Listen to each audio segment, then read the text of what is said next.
Hello, hello, and welcome to ohmTown Daily, the news show powered by ohmTown.com.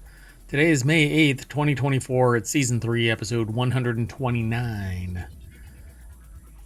We've got all 10 articles already. We're going to start with Because Aliens. How about Tesla pulls all U.S. job listings, swarming the seven seas. Pollution. It's what nose is like. Cracking a temple symbol mystery, NASA's plasma rocket, I'd be Pistachiod too, the ugly side of science, climate friendly beef, and Apple wants your titanium card back. Everything's powered by ohmTown.com, so go over and check it out. But be back by the time this transition ends. Boop. And we're back. I'm Merwat, and all around me is the sentient AI from the future, keeping tabs on Merwat, always watching. Yes, I am. Good evening, ohmTown citizens. Welcome. So let's get into all of these articles. Got 10 of them. I've been kind of blasting through them lately. Zippy. Let's see what happens. First article is over in ohmTown Daily. Amateur archaeologists find a mysterious 12-sided object from the Roman Empire that experts can't explain. I've known about this for quite some time. An amateur archaeology group found a mysterious dodecahedron near an ancient Roman villa. The purpose of these 12-sided objects is unknown, though many theories have been suggested. The complex crafting process suggests that they were likely custom-made and expensive. Down a tree-lined 100-mile road 100 miles north of London lies an open field where a Roman villa once stood. About 2,000 to 1,700 years ago. And a bunch of amateur archaeologists with the Norton Disney History and Archaeology Group. It's where they dress up like Mickey Mouse and dig holes. Exactly. That's an unusual name. And they try to stop malware. Yeah. I mean, and when then you're they talk in about costume, you need to do that. That's right. So they've been excavating its remains, including a bathhouse, gatehouse, and a bunch of other stuff. But this article is actually, it's marked as new, Jenny McGrath, a Business Insider. But that object right there, that little thing, they've come in various sizes, and this isn't really new to me, but it's new to a lot of people. So I definitely wanted to talk about it. So let's see why is this so large? Here, I'll just leave it there. But I don't know what they say here in this article, like when they give it a time frame for when it was first discovered, but I've actually seen these in other places. So it says last year, Last a dozen. year. Yeah. It says last year, a dozen volunteers were digging up a field about a half mile from the villa when a cry went up. Richard Parker, the group's secretary, told Business Insider. But hold on. See, now these things have been found. The first locations? Yeah. Oh, yeah. Yeah. All over the place. The first dodecahedron was found in 1739, and since then, at least 130 similar objects have been found in Austria, Belgium, France, Germany, Hungary, Luxembourg, and the Netherlands, Switzerland, and the UK, but not in the Roman heartland, Italy. So what the hell are these things? And they've actually come in different different configurations than that. So sometimes the sides aren't open like this, but this is the one that is kind of notorious. Because this has been found, it was actually found in Tongeren and is in the Gallo-Roman Museum in Tongeren. I don't even know where Tongeren is, but that's okay. But this one was discovered apparently in the north of London, 100 miles north of London last year. Nobody knows what they are. It's a metal object. Other than it being beat up, it is symmetrical. Like if you were to measure this thing, it would be near perfect. Well, it's in really good condition other than just rust. Yep. It says so 130. Oh, they talk about it too. So their source for this is actually Wikipedia, as is mine. But our source for this article is Business Insider.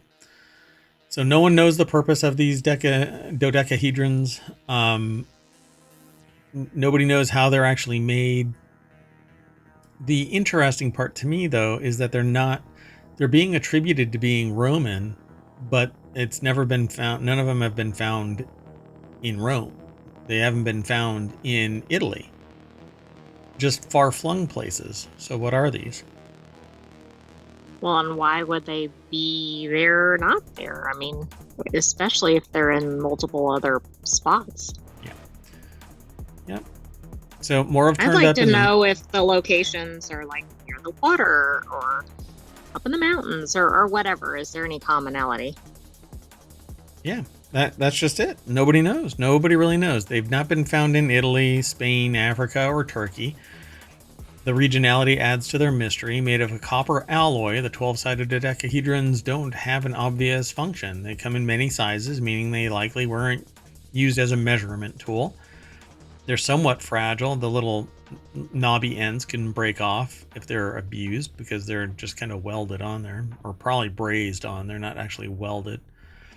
They're somewhat fragile, couldn't withstand heavy use, an archaeologist told the Washington Post. Some scholars suggest the dodecahedrons have religious significance or played a role in rituals, but why everywhere but Rome? Right. Yeah, that doesn't make sense unless there's something unique about how Rome is built so they can't get to ruins as easily, for instance, or something along those lines. Because everything got buried. In sediment. As things do. All that dirt just kind of flows all over everything. You can have a civilization there nonstop, like in perpetuity, yet it still gets covered up by dirt. It's quite fascinating. Oh, you know what? And before I get too far into this, what I'm going to do, and this is kind of going to be an awkward pause for a little bit, I'm going to throw all of the articles that we're going to talk about today into the... Whoops. Whoa.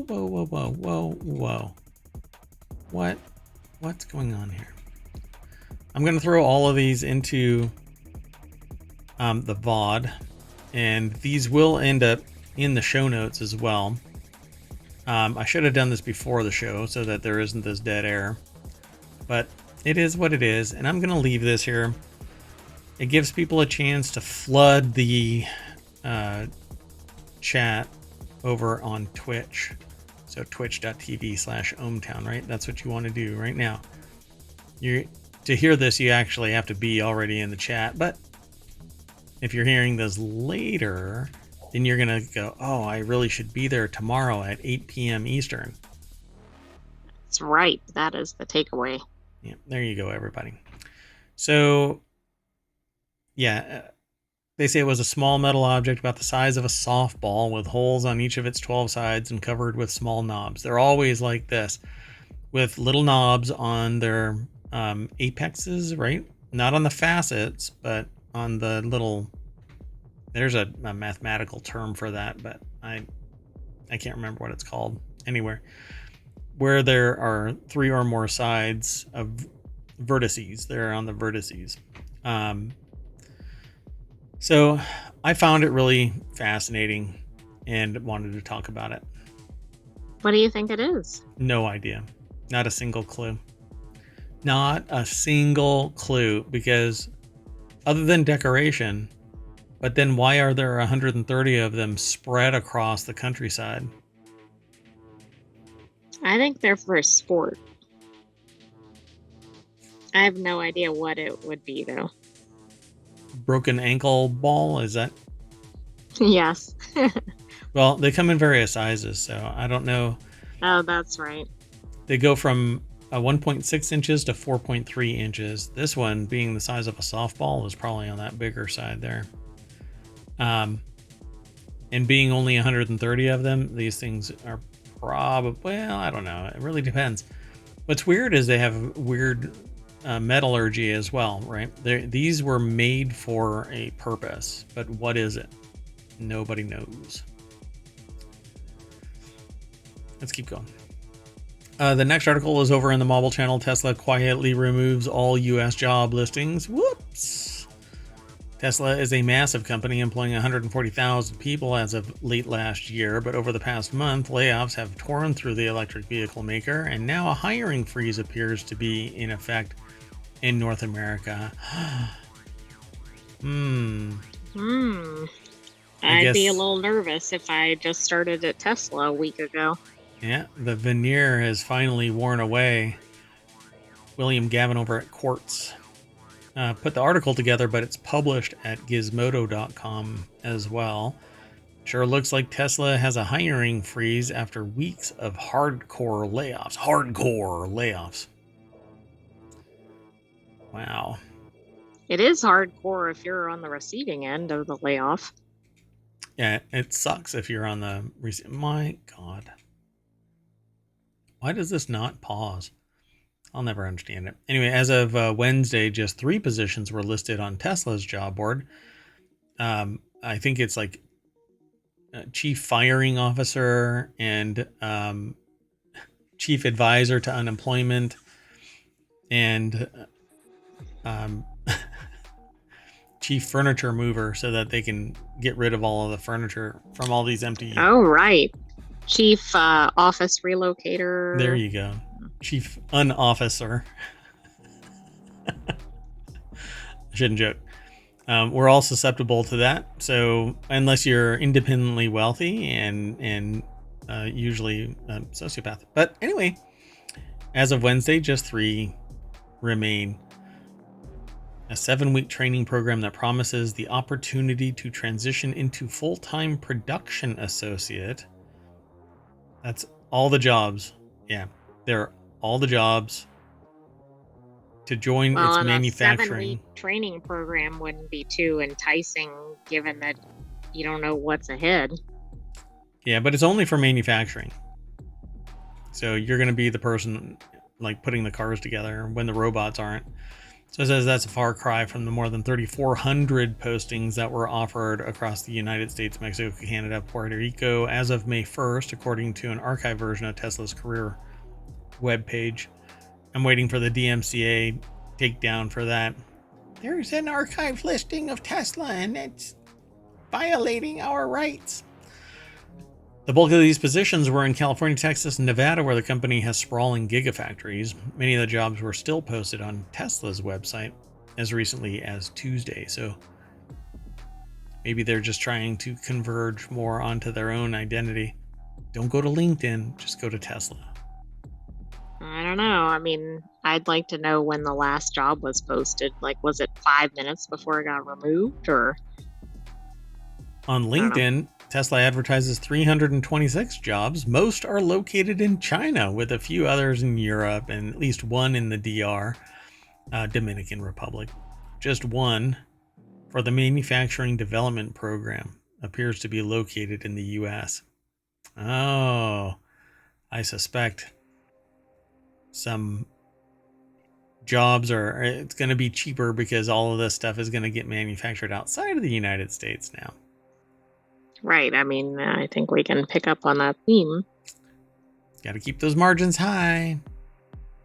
Those people get other jobs. All I did was lure them away with the possibility of working for a major company that's very successful. With Tesla's rapid growth, or I kind of slipped there and said rapid growth. I think rapid kind of works. Rapid growth. There have been duplication of roles and job functions in certain areas, says Musk, to employees last month. And then said, you should look to the person next to you and say, is your job like my job? Because one of us gots to go. There can only be one. And then Wow. snap, and 50% turn to dust. That's rather dark.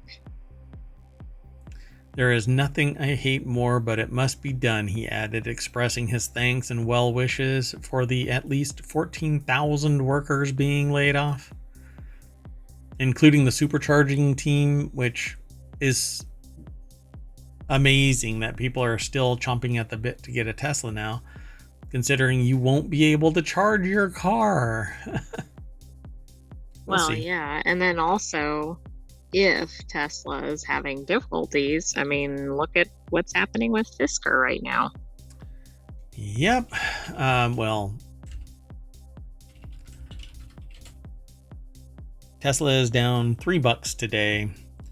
$8 over the last 5 days, but only $2 over the last month. But a hint at bigger things, down $35 over the last 6 months. Year to date, down $73. But according to this, it says year over year, plus $5. So if you've been around for a while, then I guess hold on to it. Maybe you'll not lose as much. Maybe it'll recover. I don't know. This just doesn't look good. Let's see. At least 6 high-profile executives have either already resigned or planned to later this year, including former Senior Vice President of Powertrain and Energy Drew Baglino and Senior Director of Human Resources for North America, Ali Araballo. Interesting. All right. Let's keep going.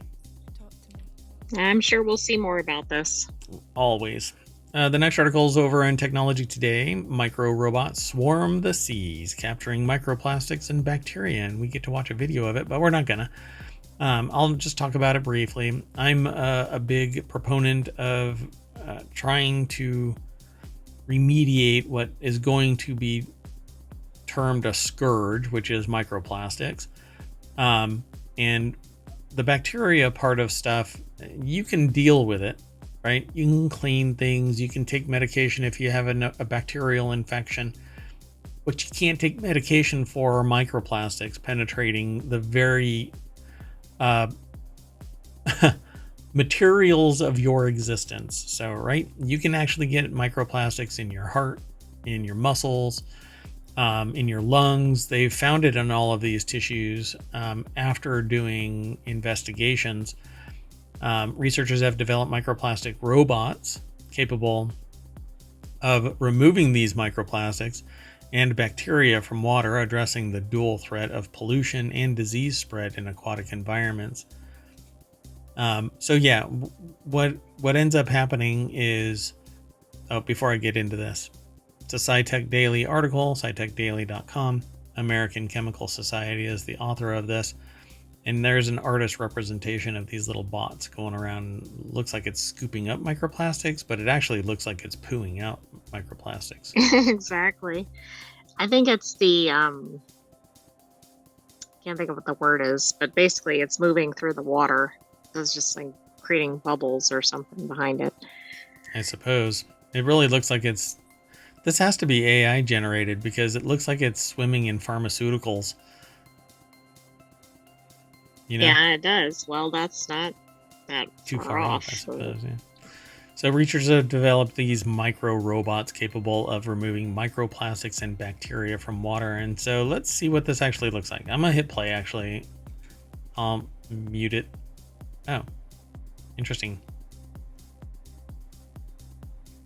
Oh, weird. It's putting the little microplastics together. Is that what it's doing? It looks like it, yeah. Interesting.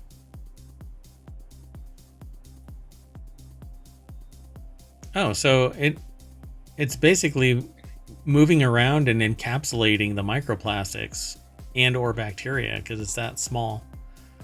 It's like that game that's like I forgot the name of it, but it's basically a snake moving around and it keeps taking up more stuff, right? Snake. Oh. Yeah. Well, that's an obvious name.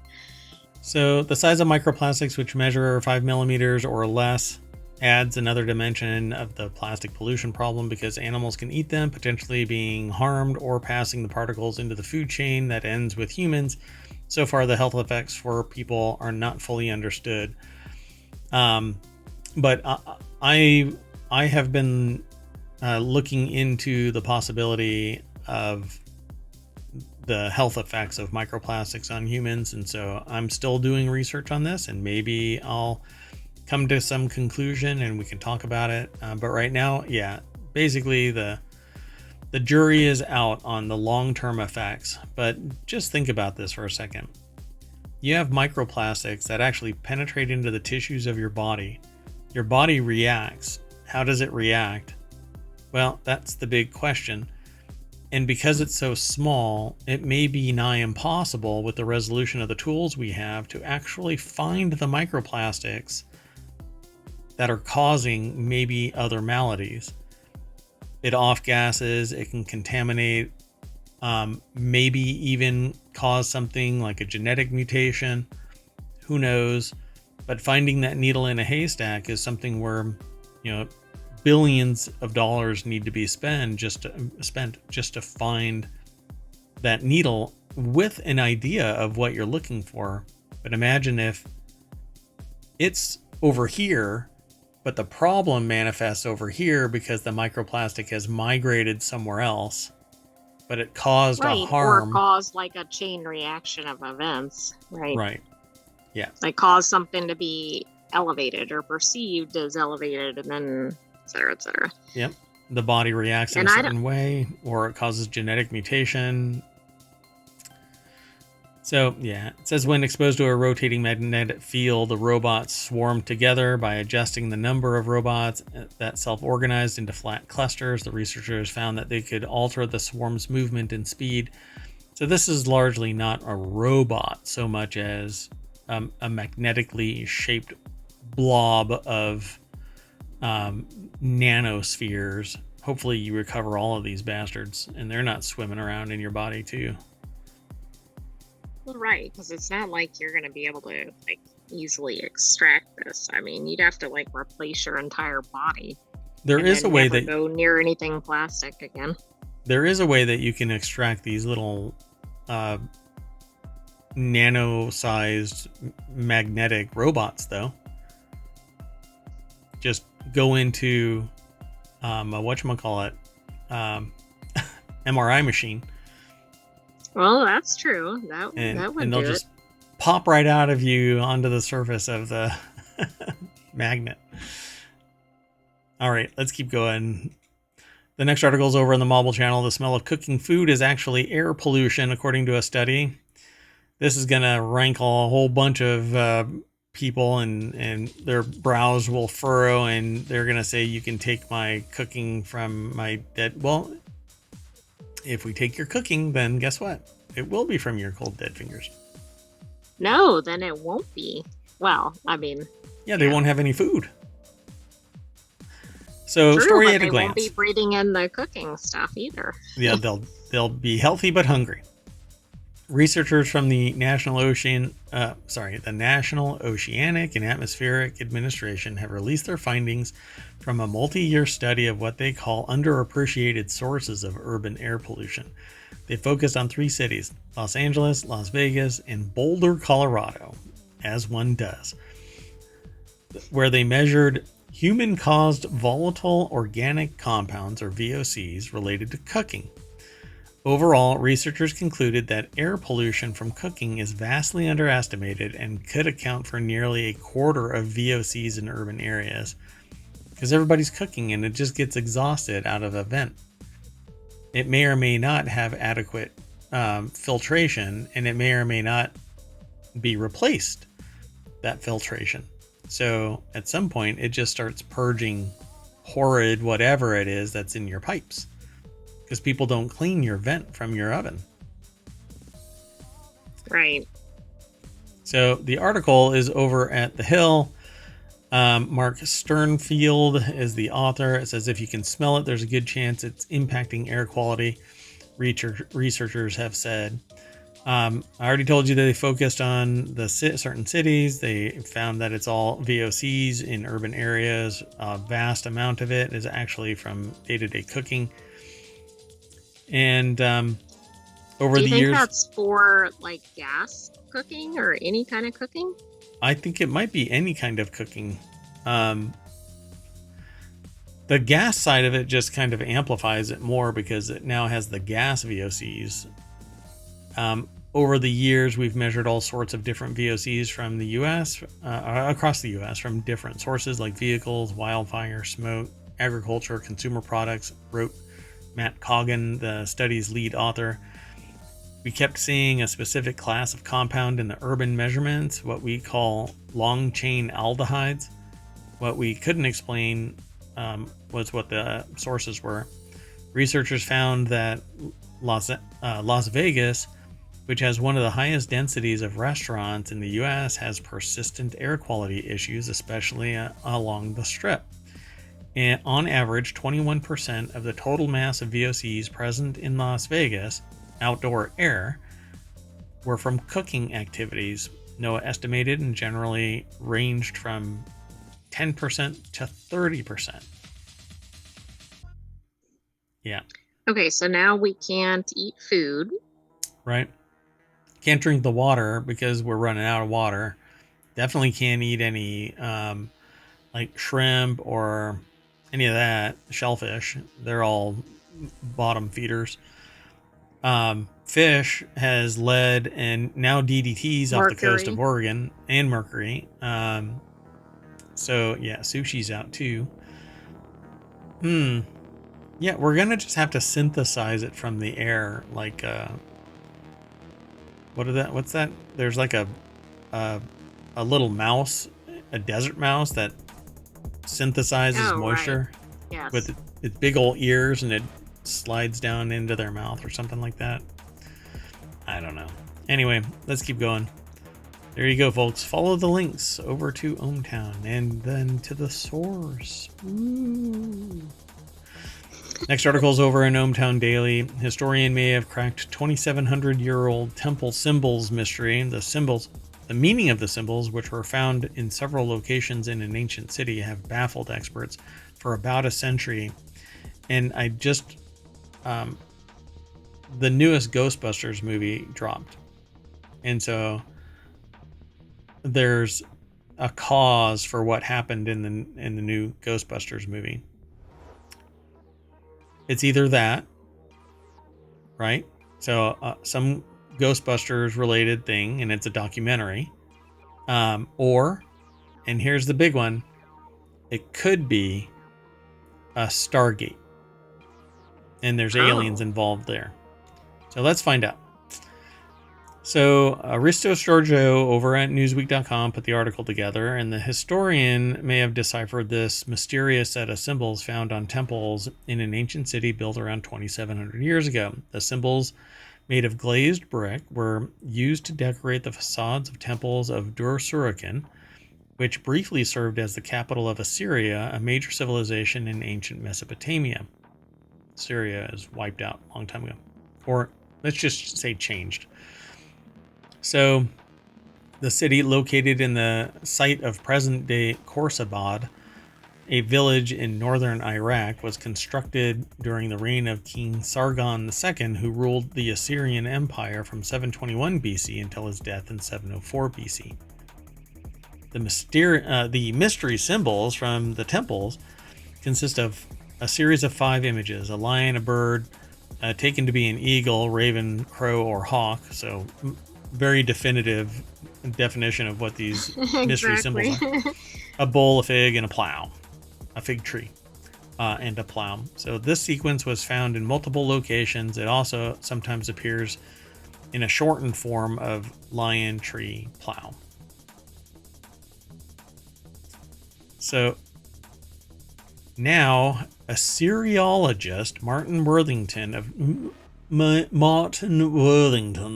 Trinity College Dublin who specializes in languages and civilizations of ancient Mesopotamia, has proposed a novel explanation for the images in a paper published in the Bulletin of the American Schools of Oriental Research.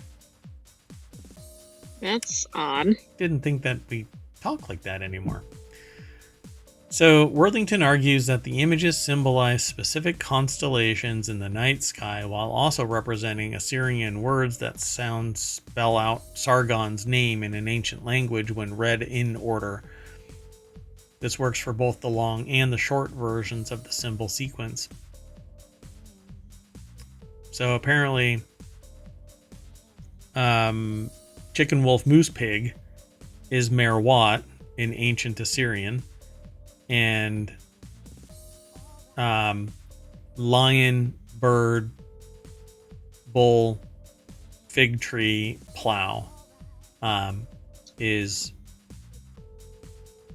King Sargon, right? Is that what they're saying? Yeah, and I wonder if those relate to modern day constellations, or are they considered different constellations because they don't sound like the standard constellations. So they say that combination of these two traits suggests the symbol's intention was to immortalize the king's name in the heavens while also associating him with ancient Mesopotamian gods Anu and Enlil, whom the constellations in question were linked to. So you'd have to go back to, the time that king was around or leader, or king, was around and see what the constellations were above that area. They say they can't prove their theory, but the fact it works for both the 5-symbol sequence and the 3-symbol sequence, and that the symbols can also be understood as culturally appropriate constellations, strikes me as highly suggestive, he said. The odds against it, all being happenstance, are, forgive the pun, astronomical. Oh, Dad. Yeah, that's definitely a dad joke. Pretty neat. Yeah, you don't know what you don't know. Right, but here I don't know that they'll ever prove it unless they find other symbols or something else. Well, I would suggest they basically look at where the constellations were 2,700 years ago and see if it matches directly above. That's true. That would be a pretty good indicator, right? Yep. So, I mean, and for me, it would actually be pretty easy. You can basically dial back where the constellations were 2,700 years ago, find where Assyria was, and look at what is directly above it. And then go, for me, I would have to go and find out what the lion, a bird, bull, fig tree, and plow is as a constellation, and go, oh my God, it's directly above. And that would probably make everybody go, yeah, what this dude just said was right. Yes, and that's the academically professional term to cite someone who may have made a groundbreaking alignment in history. Let's keep going. And look, you have to do this with NASA anyway. So if you say NASA 3 times, I think like a space shuttle appears. Don't hold me to that. So over in the Mobile channel, NASA's proposed plasma rocket would get us to Mars in 2 months. You remember how we keep on talking about the fact that every time somebody releases something into space, within 5 years, somebody's done something superior. So like it surpasses the original thing, like if it goes on a journey or something. Yep. So it'll go zooming past. The future of space travel depends on our ability to reach celestial pit stops faster and more efficiently. As such, NASA is working with technology development company on a new propulsion system that could drop humans off on Mars in a relatively speedy 2 months time rather than the current 9-month journey. Passant Rabi over at Gizmodo.com put the article together. The deck statement says the space agency is investing in the development of a propulsion system that uses nuclear power to create plasma bursts. Yeah, because that's what we want. We've had these nuclear turbojet kind of things before, by the way, and they're hot messes. NASA's Innovative Advanced Concepts program recently selected 6 promising projects for additional funding and development, allowing them to graduate to the second stage of development. The new science fiction-like concepts, as described by John Nelson, NIAC program executive at NASA, included a lunar railway system and fluid-based telescopes, as well as a pulsed plasma rocket. So we've featured the other 2 in ohmTown shows. Yep. So this probably has nothing to do with anything, but anyway. So the potentially groundbreaking propulsion system was developed by Arizona-based Howe Industries, which I swear I've heard of before. I don't know why. I'll have to look. Well, we might have seen another article about who was selected for projects or something. Like, we might have seen it referenced somewhere. Yeah, it's possible. So it would essentially produce a controlled jet of plasma to help propel the rocket through space. Using the new propulsion system and in terms of thrust, the rocket would potentially generate up to 22,481 pounds of force with a specific impulse of 5,000 seconds for remarkably high fuel efficiency. Okay. Oh God. Well, I'm very excited that they're exploring projects like this, but then I wonder, like, okay, it can get there in 2 months, but like, what are the obstacles? Are they things like, but I'm just making something up. The temperature would be 5,000 degrees and it wouldn't work. Yeah. Or once it's there, it takes 5 years to charge it like a Tesla. Right. Yeah. And they talk about these other items as well.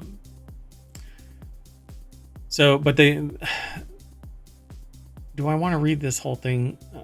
No, not really. No. Phase 2 of NIAC is focused on assessing the neutronics of the system, how the motion of the spacecraft interacts with the plasma, designing the spacecraft power system, necessary subsystems, analyzing the magnetic nozzle capabilities, and determining trajectories and benefits of the pulsed plasma rocket, according to NASA. I just don't like the idea of dirty nuclear power spitting out what might still be ionized or just irradiated plasma, you know? Yeah, that's true. But hey, it's not our space, right? It's all just space. It's outside the environment. Oh, let's share our toxins. Yeah. Let's share our dumpster fire. How about let's change gears and go get some ice cream from Cold Stone Creamery that's getting sued over pistachio ice cream that doesn't have pistachios. It's over in the Hatch Okay, Ideas that channel. one I can probably get on board with. We've been laughing about some of the like Buffalo Wild Wings that aren't actually wings and Right. whatever. Red Bull that doesn't give you wings, and the common denominator in that person's lawsuits is that it doesn't have wings. So exactly. They must have some kind of wing obsession. Yeah, a bird really pissed them off. So judge says case presents deceptively complex question about the reasonable expectations of those that purchase such a flavor. Imagine you're at an ice cream shop. An array of colorful flavors lie before you in a glass case. A flavor calls to you and it reads pistachio. And then they say, what does pistachio mean to you? Since it has an actual food in the title, I think it's probably reasonable that it include that actual food. What? You are asking too much. The article is if it's a made-up name, that'd be a different matter, right? Like, I don't know a good example. Yeah, pistachiovi.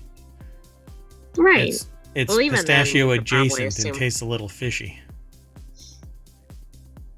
So Lauren Aratani over at theguardian.com. Doing okay? So after you purchase, you look online at the ice cream shop. Turns out that pistachio ice cream had no pistachios in it. Instead, it had pistachio flavoring made up of water, ethanol, propylene. It's propylene glycol, not propylene. I think it's two words, propylene glycol. Maybe. I I didn't don't even know. know that was food safe, but maybe I don't know what it It is. no, yeah, well, arguably food safe. Natural As and far as we know. artificial flavor, yellow number 5 and blue number 1. That's how you got your green. Yellow number 5 and blue number 1. Oh And my you know God, what? that's the pistachio substitute, right? Yeah, just warning everybody out there, if you have a blue number 1, you might want to go see your doctor. So what do? You gather other ice cream aficionados and sue the ice cream company. That's what a Long Island woman did after ordering the pistachio ice cream in July of 2022 at a Cold Stone Creamery and realizing the ice cream was devoid of pistachios. 2022. That's a lot of resentment over Yeah. ice cream.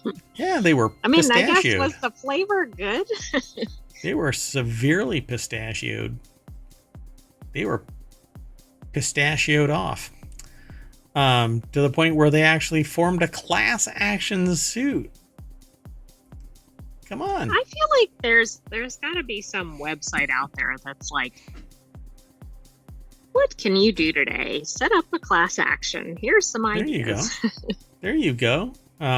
It's onlyclassactions.com. Oh man, now I gotta buy another domain name. Exactly. In a ruling last week, the judge appeared sympathetic to the woman's claims that Cold Stone Creamery misled her and other customers by not including pistachios in what the company calls pistachio ice cream. Had she known that the product did not contain pistachio, she would not have purchased it or would have paid significantly less for it, lawyers for the woman wrote in court filings. Oh no, Cold Stone is going to have to file bankruptcy. I mean, couldn't they have given her like a free scoop coupon or something? But if it doesn't have pistachios, it's amplifying the false advertising. Yeah, no, I know. But you know what was really funny is that somebody posted on one of the social media sites how the item that they purchased, it was fruit from Walmart, and the label said 12 ounces, but what was on the scale was only 10 ounces. And that Oh, right. rang the bell about how they were charging more for produce at the register. And that was just one of the items, I think. But they didn't know about the lawsuit. So, but now you can't do anything about it because, when you find out about it later that there's been a settlement as a class action by the government, then screw everybody else that's still victimized but just didn't know, right? Because you had your head under a rock. Like you didn't submit a claim or whatever. Correct. Yeah, that's exactly it. So what you need to do is just haunt.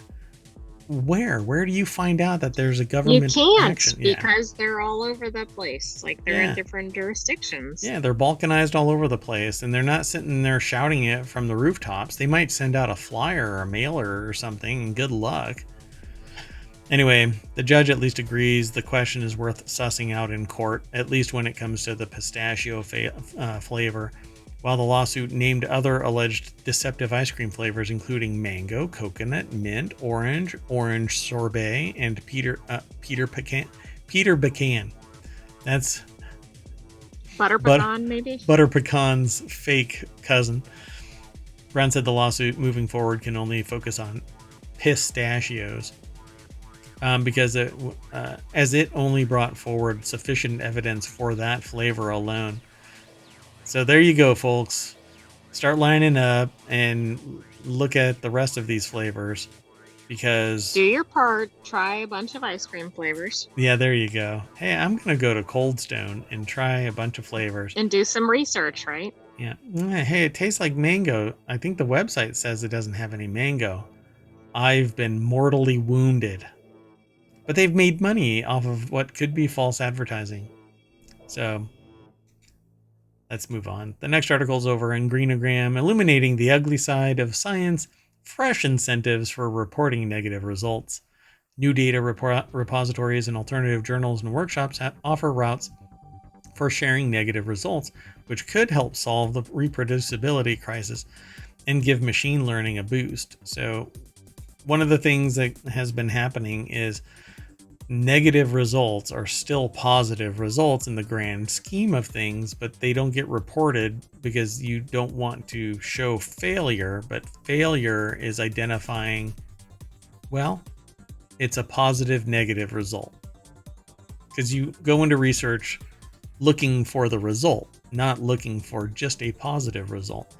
So Rachel Brazil over at nature.com put the article together.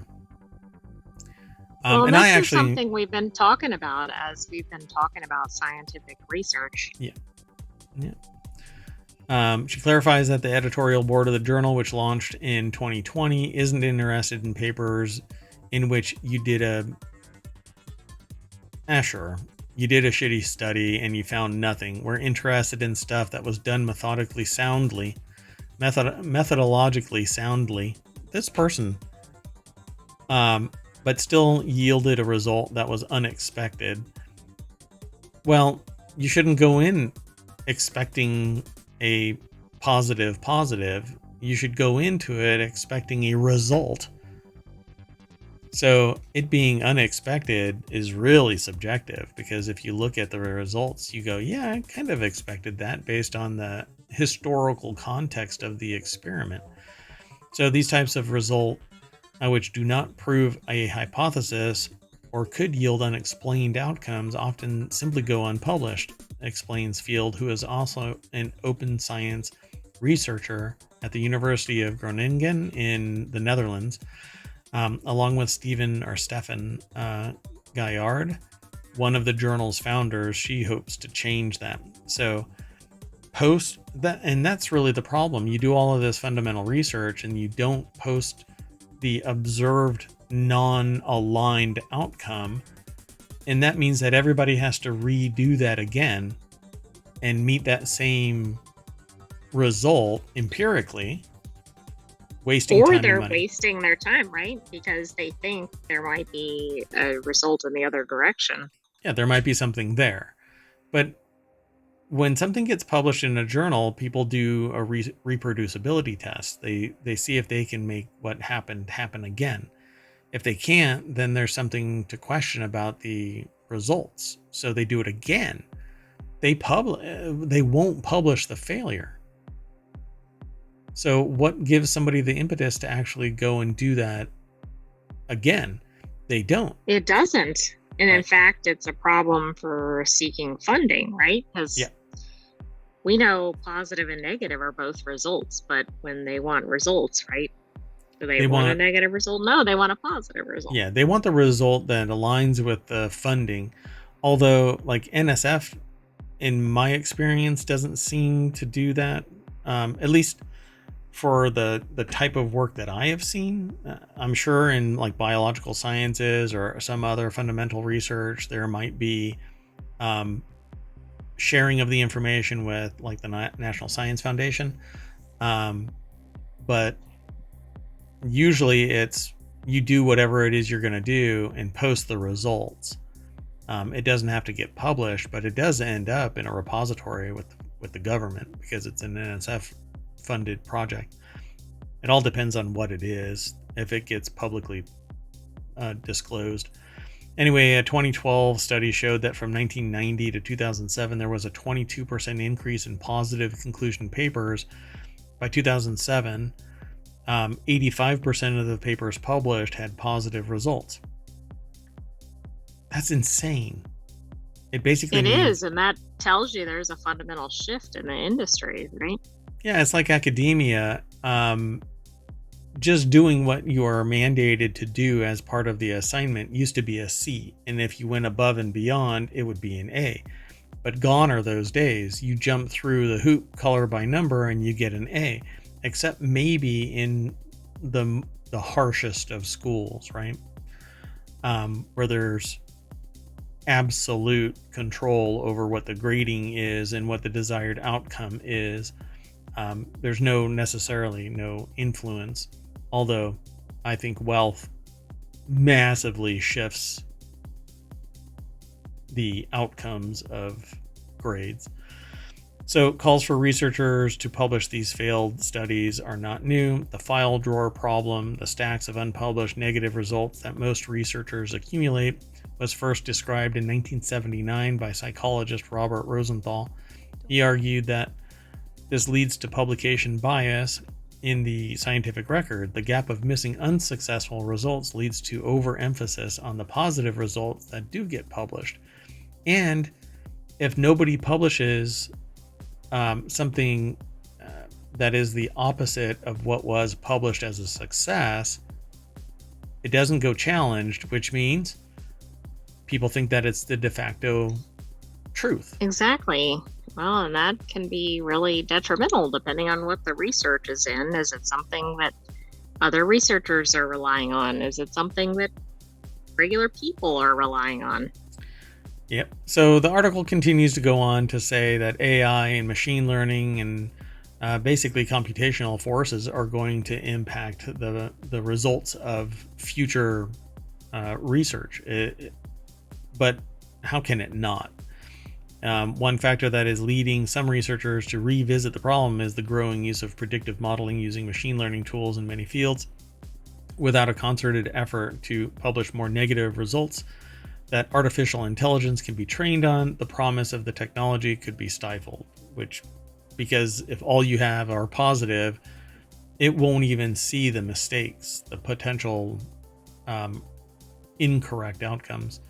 Although, again, fundamental research produces an outcome. It may not be good or bad. It shouldn't be thought of as good or bad. It should just be data. And then others say, well, the fidelity of your test was wrong, or there wasn't significance, or something else, but it needs to be built upon. So if you don't publish the negatives, you get this confirmation bias. Yes, I did it right. I did it right. That's not how it should be perceived. So now, towards the bottom of the article, actually, it's quite a long article. They said that this one scientist is setting up their own laboratory at University of Wuppertal, Germany, encountered a positive result bias when using data-driven approaches to optimize the yields of certain medicinal chemistry reactions. His PhD work with the chemist Frank Glorious at the University of Münster, Germany, involved creating models that would predict what reactants and conditions would maximize yields. Initially, he relied on data sets that had generated from high-throughput experiments in the lab, which included results from both high and low-yield reactions to train his AI model. Our next logical step was to do that based on the literature, and this would allow him to curate a much larger data set to use for training. But when he incorporated the real data, it turned out that they didn't really work at all. All of the data that we see in the literature have average yields of 60 to 80%. So without learning from the messy failed experiments with low yields that were present in the initial real-life data, the AI could not model realistic reaction outcomes. So again, the bias towards the positive outcome, which I've been talking about this for like 15 years now, basically identifying over the years that you don't get any failed results. You get the positives, they are hyped up massively, and then somebody does a follow-on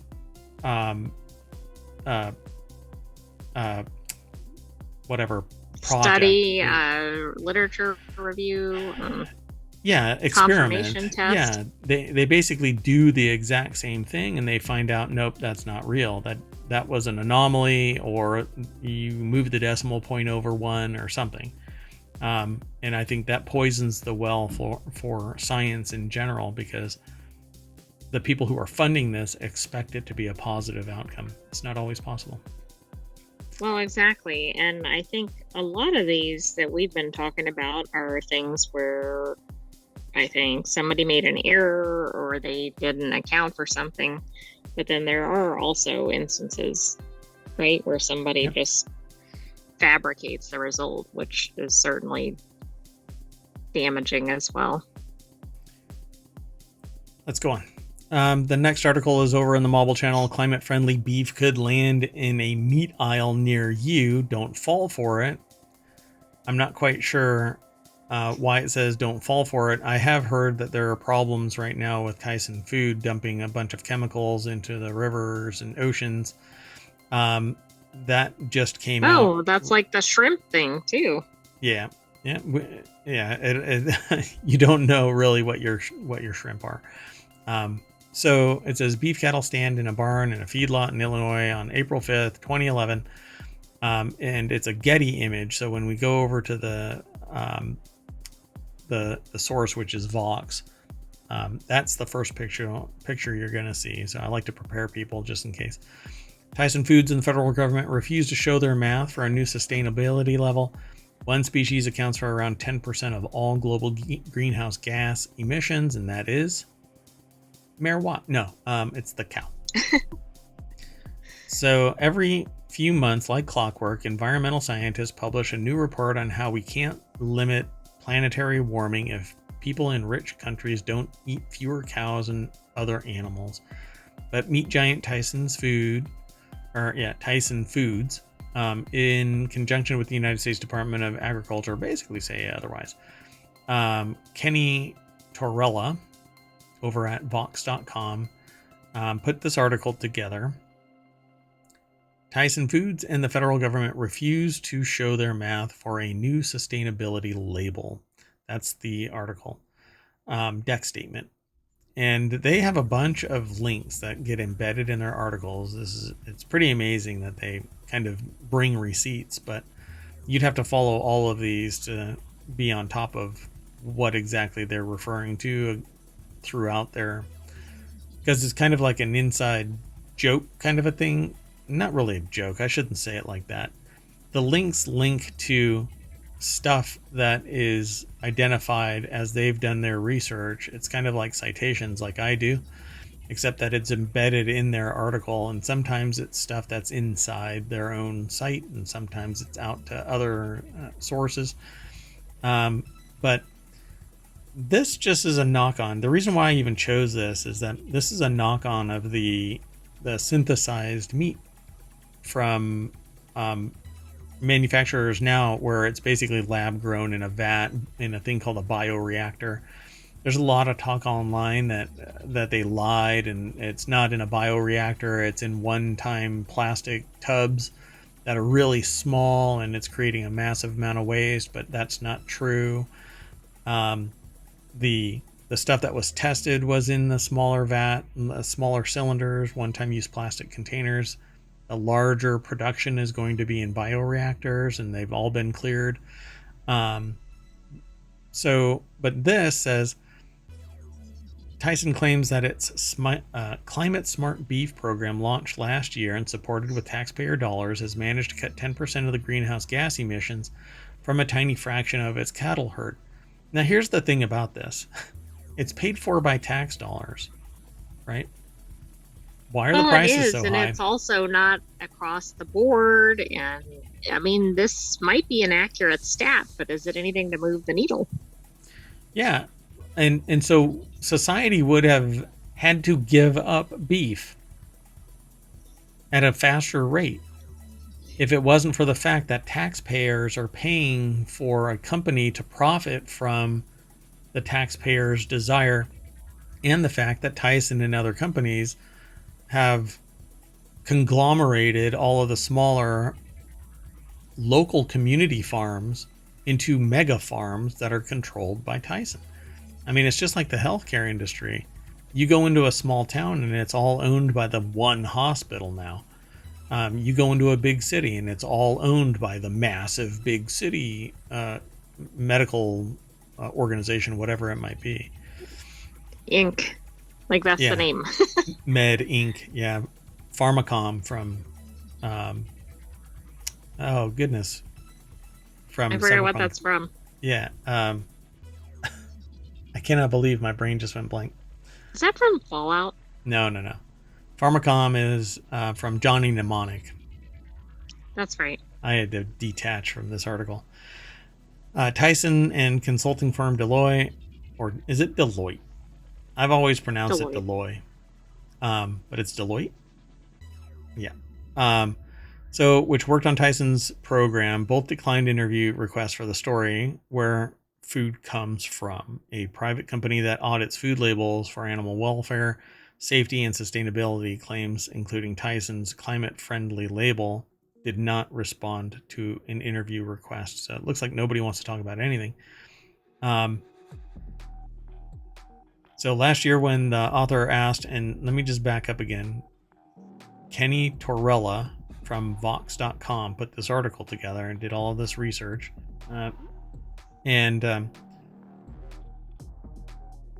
so it says they're not surprised, but they're concerned, said Scott Faber, Senior Vice President of Government Affairs for the Environmental Working Group. Where's the evidence? Where are the receipts? If Tyson's brazen beef could carry this claim, what's to stop other companies from making similar claims based on science and other data that's simply unavailable to all of us? Yeah, don't worry, trust us, is basically what was discovered. USDA didn't respond to a request for comment about the FOIA documents. And FOIA is the Freedom of Information Act. You make a request, it's highly focused. They may or may not respond if it's privileged information, or you were off target with your time frame or who was involved. The minutia can invalidate your request, and you'll basically be told there's no information. So Environmental Defense Fund said in an email that it integrated its nitrogen emissions model into Tyson's environmental accounting, while the Nature Conservancy noted that it reviewed and provided recommendations on data used in Tyson's model, but wasn't otherwise involved in its climate smart beef program. So what makes beef climate friendly according to Tyson? You can look it up on their website to get a vague sense, but it helps to first understand how cattle pollute the planet. So there's a bunch, they off-gas basically. So to achieve a 10% emission reduction, Tyson's website mentions that grain farmers who supply feed to its cows employ practices like planting cover crops and reduced tillage, which are good for the soil but haven't been proven to cut emissions. There's also mention of nutrient management, which usually means reducing fertilizer over application, but no details on emissions savings are provided.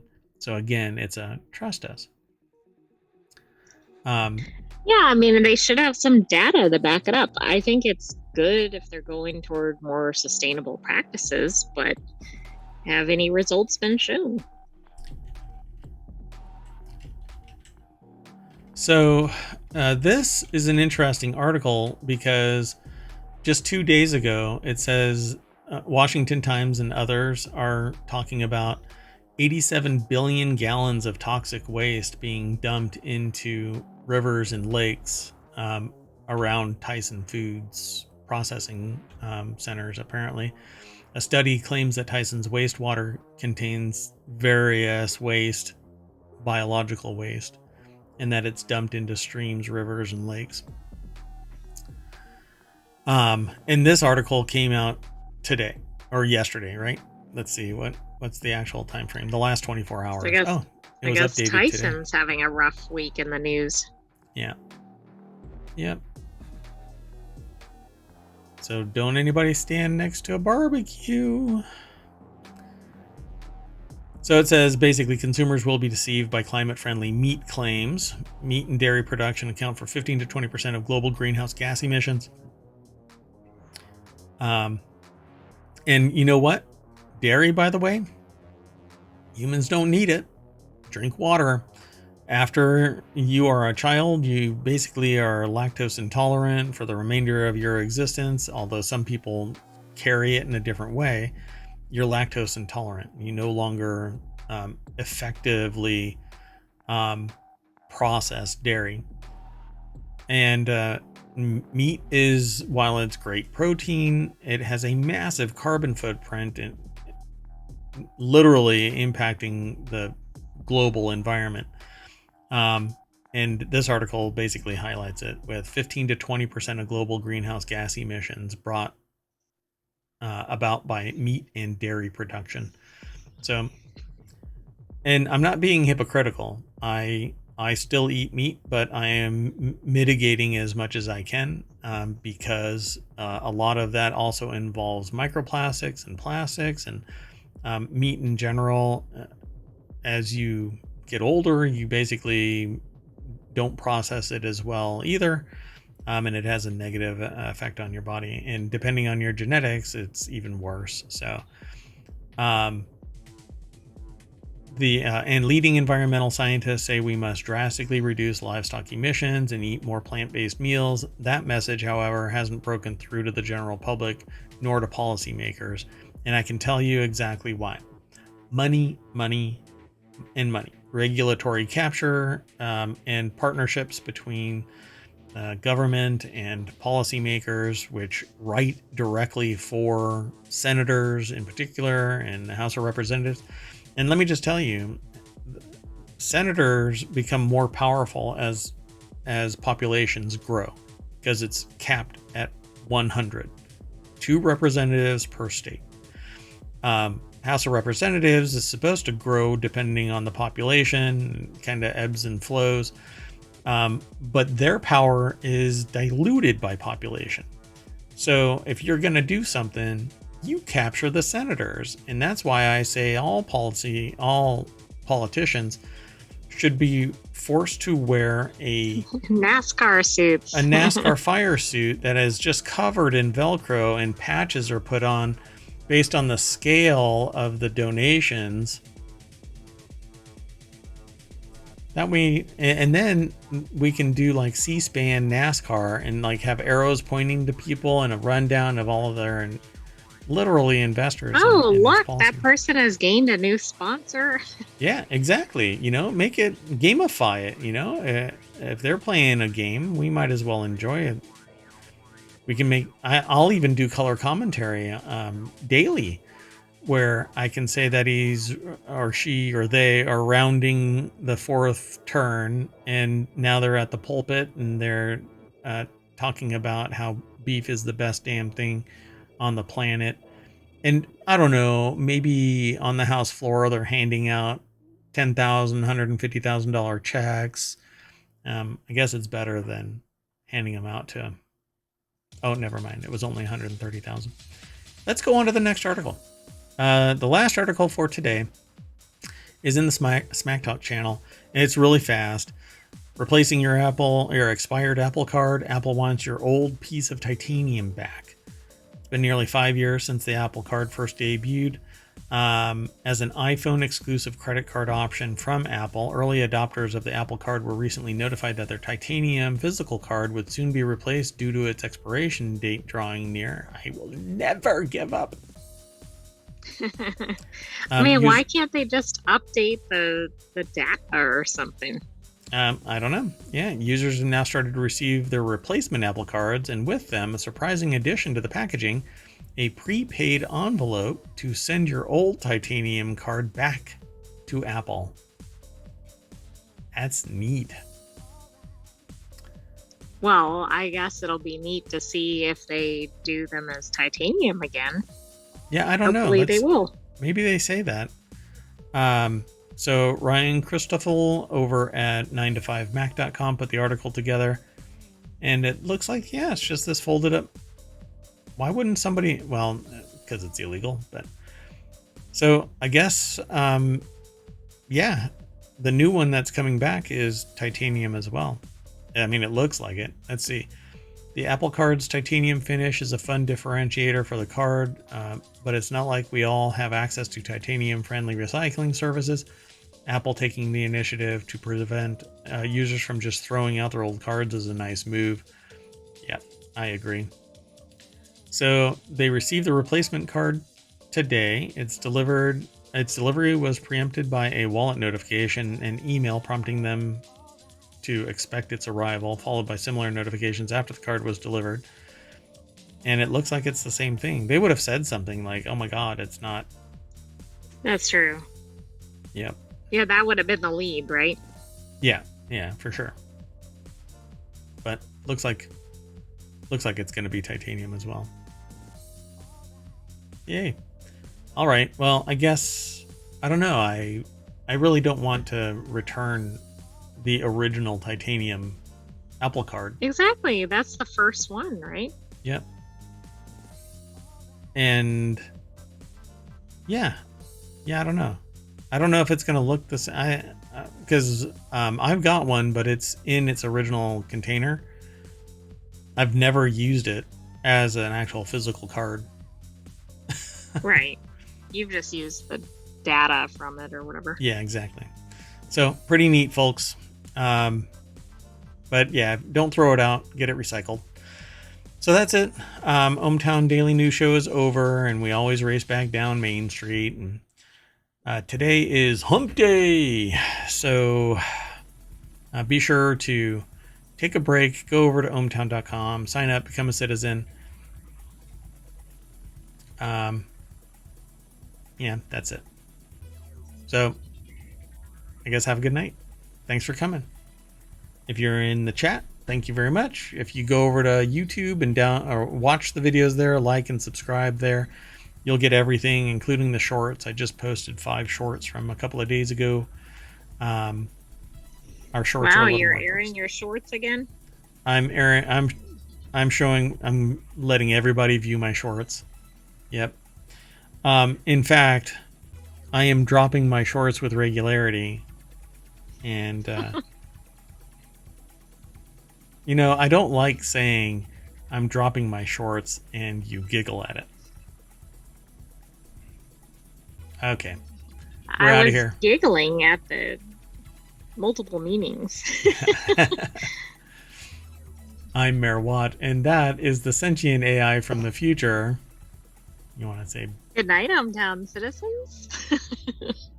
We will see you tomorrow at 8 p.m. Eastern. sweet dreams about my shorts.